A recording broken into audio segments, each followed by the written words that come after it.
السلام عليكم ورحمة الله وبركاته.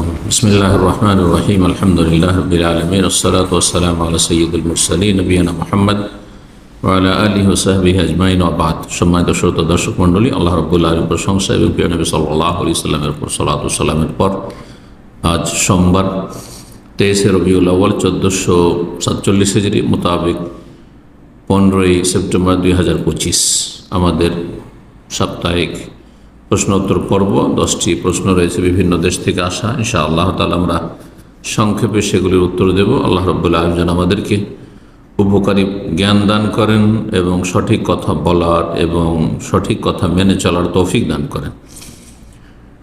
প্রথম প্রশ্ন করেছেন, বলছেন আসসালামু আলাইকুম শেখ আলিম সালামতুল্লাহ, সুদী ব্যাংক বা প্রতিষ্ঠান যদি বলে আমার কাছে টাকা আমানত রাখলে আমার লাভ হলে আমি আপনাকে লাভ দেব, আর লস আসলে লস দেব, আর আসলেও 50% সময় বা একটু কম বেশি ক্ষেত্রে লাভও আসে আবার লসও আসে আমার কাছে, এক্ষেত্রে কি এটা জায়েজ হবে? আসলে আমি রিটায়ারমেন্ট সেক্টরে কাজ করি।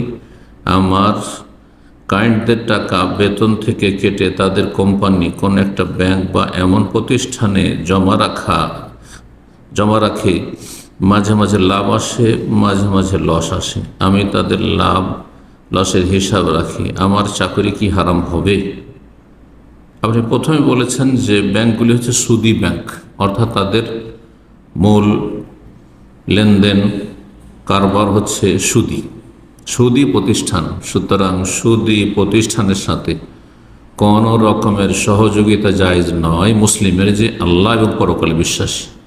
কারণ সুদ এবং সুদের সাথে সংশ্লিষ্ট যত কেউ রয়েছে, যে সুদ খায়, যে সুদ খাওয়ায়, যে সুদের কাজে সহযোগিতা করে, সবার উপর লানত রয়েছে এবং তাদের বিরুদ্ধে আল্লাহ রাব্বুল আলামিন এবং তার রাসূল সাল্লাল্লাহু আলাইহি ওয়াসাল্লামের যুদ্ধের ঘোষণা রয়েছে। ফাইন লাম তাফআলু ফাআযানু বিহারবি মিনাল্লাহি ওয়া রাসূলিহি।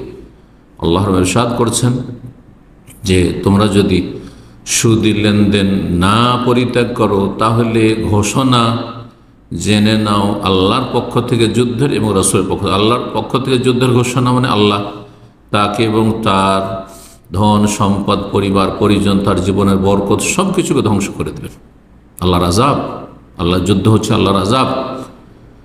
এবং রাসূলুল্লাহ সাল্লাল্লাহু আলাইহি ওয়াসাল্লামের পক্ষ থেকে যুদ্ধের ঘোষণা মানে রাসূলুল্লাহ সাল্লাল্লাহু আলাইহি ওয়াসাল্লাম যদি থাকতেন তো সুদখোরদের বিরুদ্ধে, সুদী প্রতিষ্ঠানের যারা কর্মকর্তা তাদের বিরুদ্ধে যুদ্ধের ঘোষণা করতেন। এটি হচ্ছে ইসলামিক বিধান। সুদ চরম অপরাধ।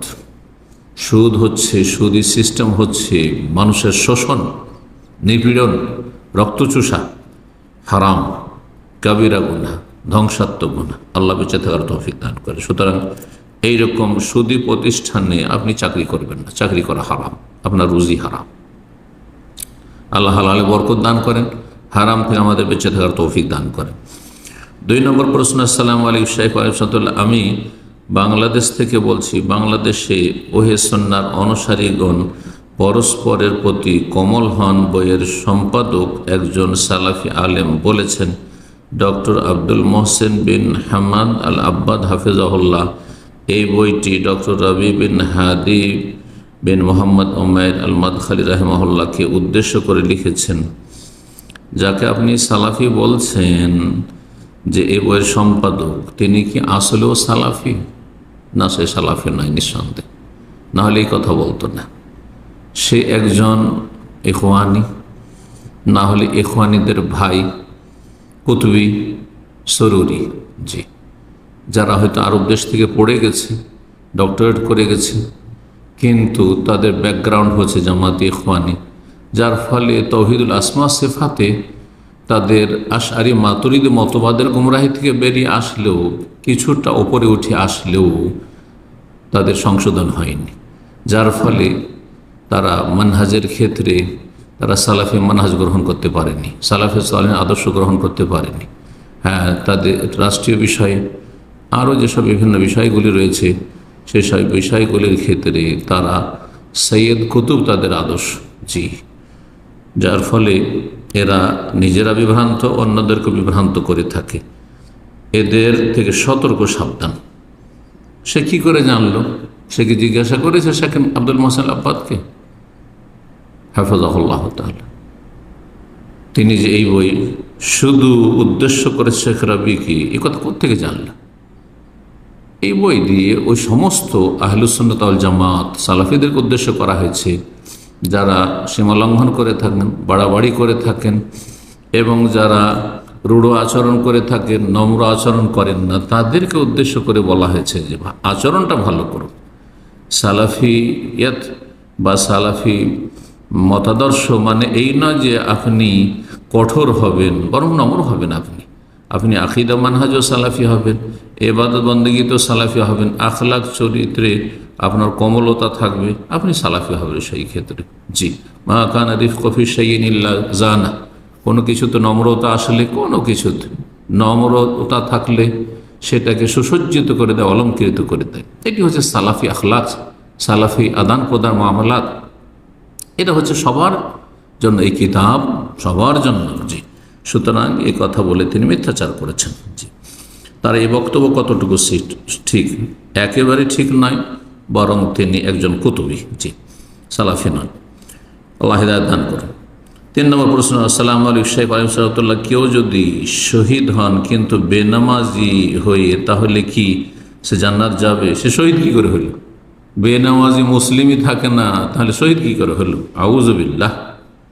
মানে কোন কাফের হাতে মারা গেছে, হ্যাঁ, জুলমের শিকার হয়ে মারা গেছে, বা শহীদ করে দিলেন ওকে, হ্যাঁ, তাকে ফাঁসির মঞ্চে চড়ানো হয়েছে, শহীদ বানিয়ে দিলেন তাকে? না, মোটেই না। শহীদ হওয়ার জন্য প্রথম কথা মুসলিম হইতে হবে, বড় শিরক, বড় কুফরি, বড় মুনাফিকি থেকে মুক্ত থাকতে হবে। 5 ওয়াক্ত সালাত আদায় করে হইতে হবে। জি, প্রকাশ্যে যেন কাবিরা গুনাহ না থাকে, প্রকাশ্যে কাবিরা গুনাহ থাকবে। আর বলবেন শহীদ, আর এই শহীদের সার্টিফিকেট যিনি এ মর্যাদা দেন তিনি দেবেন একমাত্র আল্লাহ রাব্বুল আলামিন। আর আল্লাহর ওহীর দরজা বন্ধ হয়ে গেছে, সুতরাং কোনো ব্যক্তি সম্পর্কে শহীদ বলা এটি তো জায়েজ না।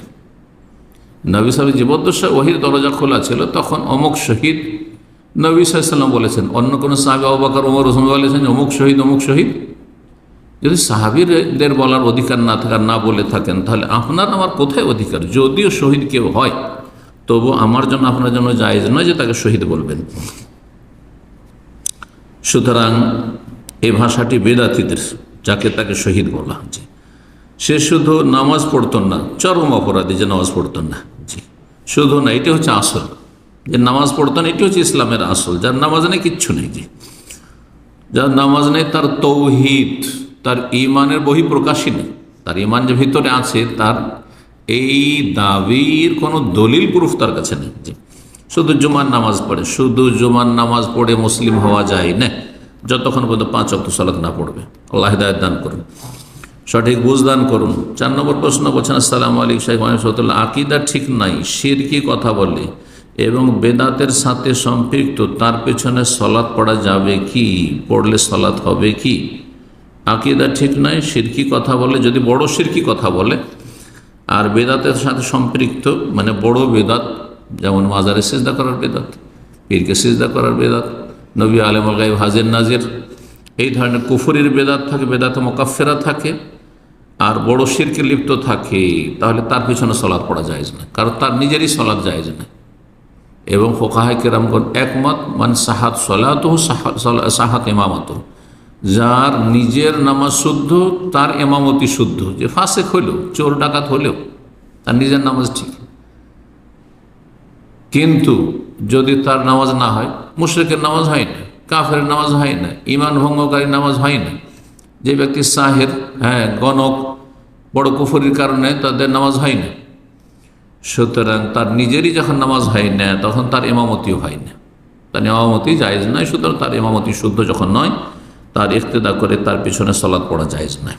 এক কথায়, যদি এমন বেদাত থাকে যেগুলো ফাসিকি বেদাত, শবে বরাত করে, নিয়ত পড়ে, আপনার মিলাদ করে, কিন্তু নবীকে আলিমুল গায়ব, হাজির নাজির বলে না, নবী সব কিছুরই মালিক, এ কথাও বলেন না, নবীর দরবারে হাজির এসে মদিনা এইসব কথাও বলে না, আল্লাহ ছাড়া অন্যের কাছে চাই না, জিলানিকে গৌসুল আজম বলে না, আর এসব ওরস মাজারে বিশ্বাসী নয়, আর হলুল ওয়াহদাতুল ওজুদের কুফরিতে বিশ্বাসী নয়, সে নামাজি, তাহলে এইসব বেদাত হচ্ছে বেদাত মুফাসসাকা, ফাসেক বানায় কিন্তু কাফের বানায় না।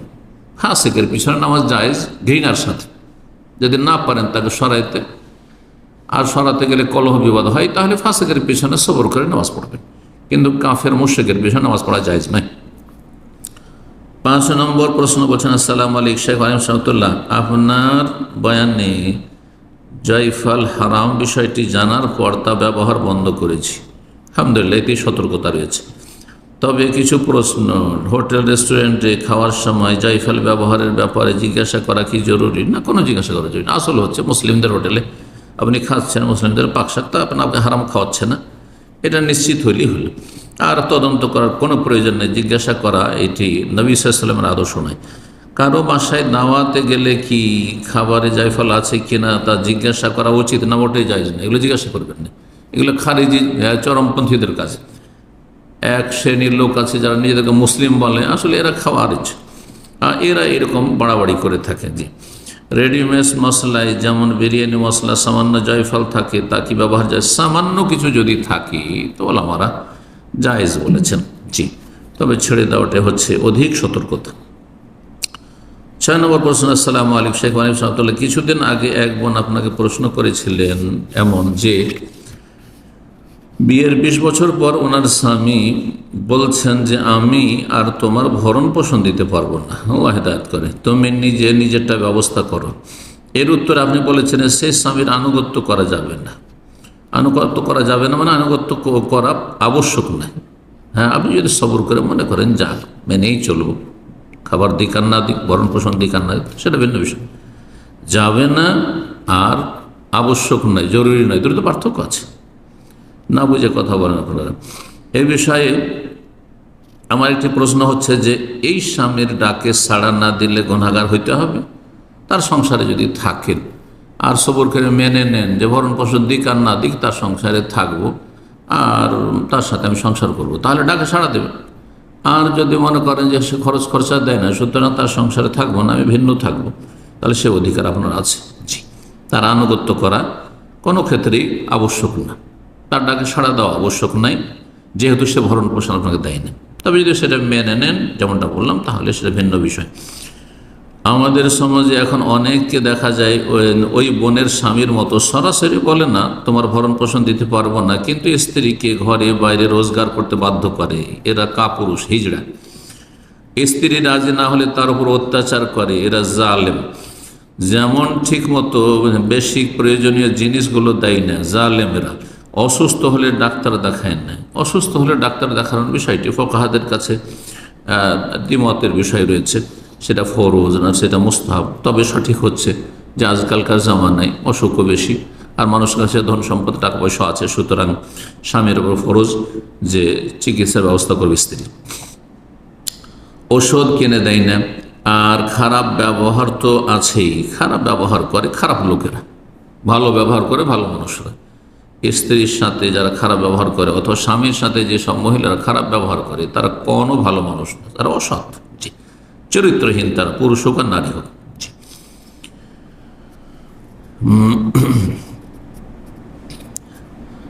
তারপর বলছেন গায়ে হাত তুলে যারা স্ত্রীকে মারধর করে তারাও জালেম। উলাইকা লাইসু বিখিয়ারিন, রাসূল বলে তারা ভালো মানুষ নয়। আবার অত্যাচার সহ্য করতে না পেরে স্ত্রী যদি রোজগার করেও সেটা টাকা সম্পূর্ণ নিয়ে নেই, থাকবেন কেন এমন জালেম স্বামীর সাথে? জি, অনেক বোন অনেক কারণে এই সংসারগুলো ত্যাগ করতে পারেন না। এই ক্ষেত্রে ওই সব স্বামীর আনুগত্য এবং ডাকে সাড়া না দিলে কি গুনাহ হবে? কেন সংসার ত্যাগ করতে পারছেন না? যখন আপনি কিছুই পাচ্ছেন না তার থেকে, তো কেন সংসার ত্যাগ করবেন না? ত্যাগ করে দেবেন। জি, আল্লাহ ভালো আপনার জন্য ব্যবস্থা, উত্তম বিকল্প দেবেন। আর যদি বলেন যে আমি মার খেয়েই থাকবো আর আমি আমার খেয়েই থাকবো, হ্যাঁ, সে আমার ভরণ পোষণ দিক আর না থেকে আমার বাসাতেই থাকবো, আমার দায়িত্ব আমি নিজেই পালন করব খরচ খরচার, এক্ষেত্রে এইসব স্বামীর আনুগত্য করবেন কি করবেন না সেটা আপনার জন্য আবশ্যক না। ইচ্ছা হলে করবেন আর না হলে না করবেন। যদি সেখানে আপনি নিরাপদ নিজেকে না ভাবেন তাহলে দূরে থাকবেন, নিরাপদ স্থানে বসবাস করবেন। জি, আল্লাহ তাদের অনিষ্ট থেকে রক্ষা করুন। 7 নম্বর প্রশ্ন। আসসালামু আলাইকুম শেখ ওয়ালিম সাহেবুল্লাহ, একটি প্রশ্ন। আমাদের একজন আত্মীয়র মুদিখানার দোকান আছে। মুদিখানার দোকানে উনি সিগারেট, জর্দা, পান পরাগ বিক্রি করছে। যদি এগুলো জায়েজ খাবার না, তাহলে কি উনি দোকানে বিক্রি করতে পারবেন নাকি না? আউযুবিল্লাহ, জায়েজ না বুঝছেন আর বিক্রি করতে পারবেন, এই মাসলা আবার জিজ্ঞাসা করেন নাকি? যেটা জায়েজ নয় বিক্রি করা হারাম। যেটা জায়েজ নয় ব্যবহার করা, সেটা বিক্রি করা জায়েজ নয়। যেটা খাওয়া জায়েজ নয়, যেটা পান করা জায়েজ নয়, যেটা সেবন করা ব্যবহার করা জায়েজ নয়, সেটা বিক্রি করা কিনা বেচাও যায় না। বেচাও জায়েজ নয়, কেনাও জায়েজ নয়। জি, হারাম। এবং এর রুজি আংশিক হারাম। যতটা সিগারেট, জর্দা, পান পরাগ ইত্যাদি, তামাক এইসব হারাম পণ্য বিক্রি করবে, ততটা রুজি তার হারাম হবে। একজন মানুষ যখন হালাল হারাম দুটো মিলিয়ে ব্যবসা করে, তার যতটা পরিমাণ হারাম তার ঘরে ঢুকবে, তার পকেটে ঢুকবে, ব্যাংকে, ততটা তার রুজি হারাম। জি, আংশিক সে হারাম খায়। 8 নম্বর প্রশ্ন। আসসালামু আলাইকুম শেখ ওয়ালিকুম সালাম, মৃত বাবা মার মাগফিরাতের জন্য কাউকে কি ইফতারি করানো যাবে? মাগফিরাতের জন্য দোয়া করবেন, আল্লাহ ক্ষমা রব্বিগফিরলি ওয়া লিওয়ালিদাইয়া। জি, এসব দোয়া করবেন, রব্বের হামহুমা কামা রব্বায়ানি সগীরা। কিন্তু মাগফিরাতের জন্য ইফতারি করাবেন, ইফতারি করাচ্ছেন আপনি মাইয়াতকে নেকি পৌঁছানোর জন্য, এটা তো সাদাকা। তো সাদাকা সচ্ছল লোকদের খাওয়াবেন। ইফতারি তো গোটা গ্রামবাসী খাওয়াচ্ছেন, আমির গরিব সবাই খাওয়াচ্ছেন। বরং বেশি বড় বড় পয়সাওয়ালা সুখীদেরকে ইফতারি দাওয়াত বেশি দিচ্ছেন, গরিবকে কোথায় দিচ্ছেন? ফুটপাতে বসিয়ে দিচ্ছেন, কলা পাতায় বসিয়ে দিচ্ছেন, মেঝেতে বসিয়ে দিচ্ছেন। হ্যাঁ, তো যদি আপনি মাইয়াতকে নেকি পৌঁছাতে চান দান সাদাকা করে, তাহলে সেটা গরিব, মিসকিন, অভাবীদের জন্য। আর ইফতারি যেহেতু সকলের জন্য হয়, সুতরাং ইফতার করে মৃত ব্যক্তিকে নেকি পৌঁছানো এটা জায়েজ নয়। শুধু তাহলে গরিবদেরকে আপনাকে ইফতারি করাতে হবে, শুধু গরিবকে খাওয়াবেন, শুধু গরিবকে আপনি টাকা পয়সা, শুধু ধান চাল কিনে দেবেন গরিব অভাবীকে, আর তারপরে মাইয়াতের নিয়ত করবেন যে এই নেকিটা যেন মাইয়াতকে পৌঁছে, তাহলে ঠিক আছে। কেউ বলেছেন মৃত ব্যক্তির নামে ইফতারি দেওয়া জায়েজ নেই। হ্যাঁ, জায়েজ নেই, এটাই ঠিক। আবার কেউ বলছেন তাদের পক্ষ থেকে মানুষকে খাওয়ানো যাবে। মানুষকে, সব মানুষকে নয়, গরিবকে খাওয়ানো যাবে। দান সাদকা করা যাবে, দান সাদকা করা যাবে গরিব মিসকিনকে দান সাদকা। দান সাদকা সচ্ছল লোককে হয়, সচ্ছল লোককে যেটা দেবে এটা হাদিয়া, উপর হুকুম হয়। জি, দাওয়াত হয়। এক্ষেত্রে নিয়তটা কিভাবে করব? যদি ইফতারি করেন তাহলে গরিবদেরকে শুধু ইফতার করালে মাইয়াতকে পৌঁছাবেন, না নিজের জন্য, নিজের নেকির জন্য আপনি ইফতার করাবেন। জি, এই ছিল প্রশ্ন, তার উত্তর শুনলেন। 9 নম্বর বলছেন, আসসালামু আলাইকুম শেখ ওয়ালিম সাহেবুল্লাহ, কোনো মসজিদের ইমাম সাহেব তার স্ত্রীকে তাদের বাড়িতে খুব পর্দা করে রাখে, কোনো পুরুষ মানুষের সামনে আসতে দেয় না। ভালো, এটি তো ভালো বৈশিষ্ট্য। কিন্তু সেই পুরুষ আবার অন্যের স্ত্রী এবং বোনের সামনে বাড়িতে গিয়ে খাবার খাচ্ছে, এটা কতটা শরীয়ত সম্মত? এটা জায়েজ নয়। আগেরটা ভালো, এটা মন্দ। স্ত্রীকে পর্দার মধ্যে রাখছে, তাহলে সেই ব্যক্তি চরিত্রবান এদিক থেকে। কিন্তু যখনই অন্যের স্ত্রীর সাথে গিয়ে গল্প করছে, লজিং খায়, অথবা কোনো গ্রামে ইমামতি করে, অথবা শিক্ষকতা করে, আর বাড়িতে বাড়িতে গেলে, মরিদানের বাড়িতে গেলে অথবা ভক্তদের বাড়িতে গেলে তাদের বউদের সাথে বসে তার আপ্যায়ন করছে, খাওয়াচ্ছে, সে হারাম কাজ করছে। সুতরাং সে ফাসেক, সে ইমাম বা সে মাদ্রাসার শিক্ষক, সে ফাসেক। সে, জি, আল্লাহ হেদায়েত দান করুন। দুর্বল ইমানের লোক। জি, এবং এটি ভালো মানুষের বৈশিষ্ট্য না, চরিত্র না, এটা খারাপ মানুষের চরিত্র। এর জীবনে বৈপরীত্য আছে, একদিকে পর্দা আর একদিকে বেপর্দা। এই ক্ষেত্রে তার জন্য যেটি ফরজ সেটি হচ্ছে যে যারা খোলামেলা যেসব মেয়েরা চলাফেরা করে, মহিলারা চেহারা খুলে আসছে, হাত পা খুলে আসছে, মাথা খুলে আসছে, তাদের দিয়ে তাকাবে না। ইয়া গুদ্দু মিন আবসারিহিম, সূরা আল্লাহ বলছে দৃষ্টি অবনত রাখবে নিচের দিকে, তাদের দিয়ে তাকাবে না। 2 নম্বর কথা, সামনে যদি চলে আসে, খাবার দাবার নিয়ে চলে আসছে, অথবা আপনাকে ভিতরে ডাকছে, বলছে আপনারা ভিতরে থাকবেন, আমার সামনে আসবেন না, আমি আপনাদের গায়ের মাহারাম, নন মাহারাম, সুতরাং আমার সামনে আপনারা আসবেন না। হ্যাঁ, ইনকারে মুনকার, অন্যায়ের প্রতিবাদ করতে হবে, হ্যাঁ, মুখে থাকে, এবং দৃষ্টি অবনত রাখতে হবে। এটি তার ফরজ দায়িত্ব। এটা যদি না করে তাহলে সে গুনাহগার। জি। 10 নম্বর প্রশ্ন বলছেন, আসসালামু আলাইকুম শেখ ওয়ালিম সালাতুল্লাহ, ওস্তাদজি, আমি জামাতে শুধু এশার সালাত পড়ে আসি, সুন্নত রাতে বা সালাত এবং বেতর রাত 12টা একটাই পড়ে ঘুমাই না, সুন্নতটা সাথে সাথে পড়ে নেবেন। বেতর আপনি রাত 12টা একটাই পড়েন, মধ্যরাতে পড়েন, প্রথম রাতে পড়েন, আবার শেষ রাতে ফজর আগ পর্যন্ত পড়েন, কোনো অসুবিধা নেই। তো সুন্নত রাতে বা বলতেই ফরজের সাথে রিলেটেড, মানে সম্পর্কিত, সুতরাং ফরজের সাথে মিলিয়েই তখন পড়ার চেষ্টা করবেন, যদি কর্মব্যস্ততা না থাকে। তবে অনেকের ডিউটি থাকে, তাড়াতাড়ি যেতে হবে, যেমন প্রবাসীরা আছে এখানে, তাড়াতাড়ি গিয়ে দোকান খুলতে হবে, তাড়াতাড়ি তাকে অফিসে বসতে হবে, তাড়াতাড়ি তাকে বাইরে চলে যেতে হবে, হ্যাঁ গাড়ি ঠিকভাবে পার্কিং করতে পারবে, তখন পরে পড়লে অসুবিধা নেই। জি, এমনকি সুন্নতের কাজাও জায়েজ রয়েছে, নবী সাল্লাল্লাহু আলাইহি ওয়াসাল্লাম সুন্নতের কাজা করেছেন।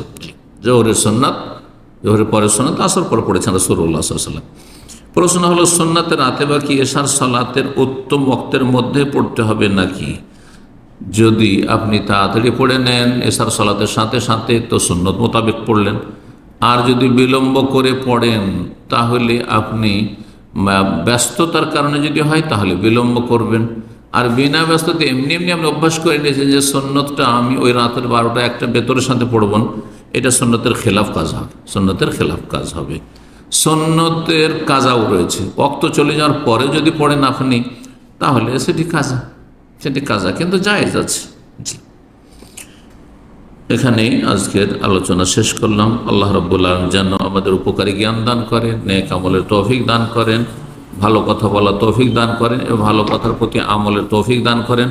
আমাদের গুনাহ খাতা আল্লাহ মাফ করেন এবং ভুল ভ্রান্তি থেকে আমাদেরকে সংশোধন করে ফিরে আসার তৌফিক দান করেন।